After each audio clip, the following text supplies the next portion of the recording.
One of the most common symptoms that people with multiple sclerosis suffer from is difficulty balancing. And this is a real biggie because if you have difficulty balancing, that can relate to falls or near falls. So it puts you at a higher risk of getting injured.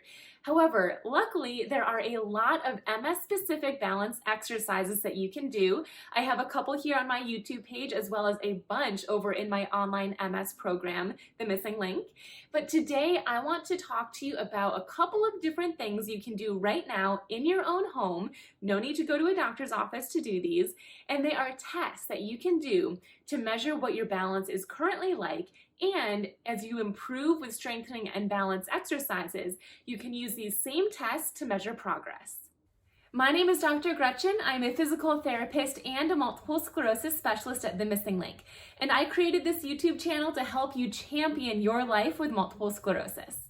The first thing that you need to do is recognize which positions you're losing your balance in. Is it when you're walking? Is it when you're standing up? Is it when you're reaching into your closet? When throughout your day are you losing your balance? Because the first test that you can do is to put yourself in that position. Now, I want to preface this by saying that you should be safe during this. Make sure that you are using a countertop or something sturdy that you can hold on to so that if you do feel a little bit tippy or lopsided, you can hold on to the item in front of you and you will not fall. For demonstration purposes, I am going to be doing these in the middle of my living room. But at home, make sure you're staying safe and you have something nearby to hold on. So if you tend to lose your position when you're standing up and reaching into a closet like this, and you lose your balance falling into that direction, then what you can do is pick a spot on the floor. This is most easily done if you're in the kitchen and maybe you have tiled floors, or if you have a nice carpet with a print on it. Pick a position that you're going to stand in. Maybe it's your feet together. Maybe it's your feet wide. It should be the same position that you lose your balance in, and pick a spot on your floor that correlates to your position. So for me, I have these flower marks on my floor, so I can put one foot in one and one foot in the other. Or maybe one foot is on the inside of one and one foot is on the inside of the other. So pick something that works for you and your surface that you're on. From here, you want to reach in the direction that you lose your balance. So right here, I can look down and see about where my fingertips land is 2 flowers away from me. And then come back to the center. Maybe try over here. It's also about 2 flowers. Now, the better I get at this, maybe I can go to 2.5 flowers. Or maybe 3 flowers, or maybe I only start off with 1 flower. The point is, it doesn't matter where you're starting off. The very first time you do these is just a marker for you to know where you're starting. So don't judge yourself. There's no good or bad results from this. But stand in a position, reach in whatever direction it is you lose your balance, and see how far you're reaching. As you do balance exercises and strengthening exercises, this should improve. So make sure that you're writing these down so you remember what day 1 is compared to day 30, day 60, day 90, and so on. If you lose your balance while you're walking, I want to point out that there are 2 different balance positions you need while walking. The first is a staggered stance with your right foot forward, because from here I'm going to shift my weight forward and walk. So staggered stance with 1 foot forward. As I move forward, I'm going to be standing on 1 leg, so you also need single leg balance. Then I put this leg down, and I also need to balance with staggered stance, left foot forward. So those are all positions that you should be practicing your balance in. So let's start with staggered stance, right foot forward. So this is what that looks like. And from here, make sure you're holding on to something if you need to, but then let go. How long can you stand in this position for? Maybe your arms are up to help you feel a little bit more steady. Maybe they're down by your side. Doesn't really matter. How long can you stay here for? And then switch to the other side. How long can you stay here for? Maybe on one side it's 5 seconds. Maybe on the other side it's 15 seconds. Maybe on both sides it's 20 seconds. If it's too easy, you can narrow your stance a little bit. Not necessarily so you are right in front of the other in a tandem stance, still a little bit separated, but just not as wide. The wider, the easier, the more narrow, the harder. So you want to make sure you're practicing staggered stance balance with your right foot forward as well as your left foot forward. And write down the number of seconds that you can hold that for with good quality. As soon as you start to wobble, your time ends. Don't try to push through and you look crazy and you're falling all over the place, but you made it to 20 seconds. Doesn't count. Time stops as soon as it gets out of control or you're wobbling excessively. The other piece of balance while walking is single leg stance. This is assuming that you are not using an assistive device.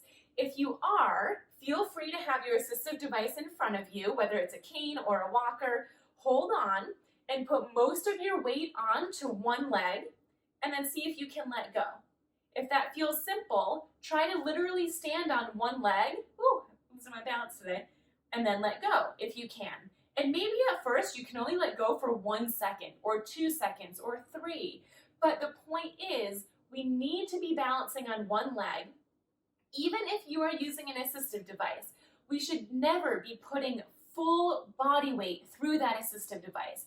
Because if we do, and it's a slippery day outside, or maybe just something happens and your walker rolls away from you, or your cane slides away from you, and all of your body weight was through it, you're going to fall. So we want to make sure that you are in an upright position, you have the capability of balancing on one leg, even if it's just for a second or two, instead of putting all of your weight through an assistive device. So pick a leg, stand near something that you can hold on. One leg up, knee is slightly bent, let go.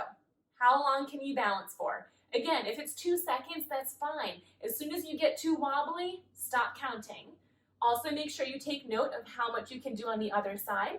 If you have difficulty lifting this leg off the ground, feel free to try this on a step so that your other leg can just hang off. The second test that you can do at home is called the timed up and go. This is one that I would normally do in a physical therapy clinic, but there is a way that you can do it at home. And this is a great one if you have a tendency to lose your balance or feel uncoordinated while you're walking. So let me show you that one.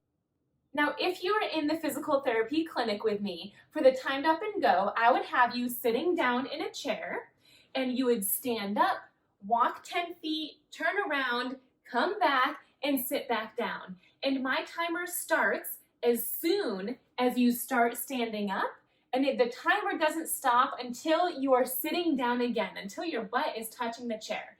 Now, in your home, it can be hard to measure what 10 feet might be, and that 10 feet might be different every time. So what I suggest for doing this at home is to pick 2 items that never move. For me, this chair never moves. It stays here, it's heavy, I can't really move it well anyways, even if I wanted to. So I could pick this chair, and then right over there, but beyond the camera, is a doorway that leads into my kitchen. So for me, I could start sitting here, and it'd be helpful if I had someone time me, but even if I didn't, I could put my phone right here, press start as soon as I start to stand up, walk down towards the doorway, touch the doorway, turn around, walk back, turn around, sit down, press stop. So it's not exactly 10 feet. It might be a little bit longer for you or maybe shorter. But the thing is, it doesn't matter because that distance is not going to change. So whatever you're measuring on day 1 will be the same thing you're measuring on day 30 and day 60 and day 90. So if you're interested in trying the timed up and go, then pick 2 things that do not move. Maybe it's a couch, maybe it's a big table, maybe it's a doorway or a door or where your TV stand is. It doesn't matter what it is, but every time you do this test, you go from one object to the other object. And if you don't have a clear pathway, maybe from your chair to your kitchen, there's something in the way, then you can practice this starting from a standing position instead of a seated position. And what you would do is just start at one end of a hallway or one object, just walk down to the other object that never moves, turn around and come back. And as soon as you're back, your timer stops. Those are a couple different ways that you can start measuring your current balance, and you can also measure your balance throughout the next month or 2 months or even year to see how you are progressing. They aren't as exact as if you were having them done in a physical therapy clinic, but they are a great way to measure your progress at home in a safe manner. I also want to point out that there are a lot of things that go into balance.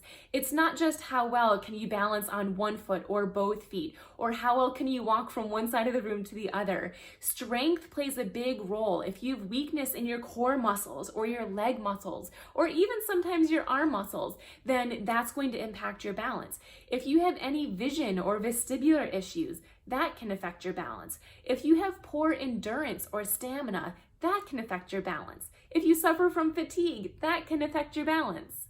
And even the quality of your gait can affect your balance. If you have drop foot or you have difficulty bending your knee or bending your hip, those things affect your balance too.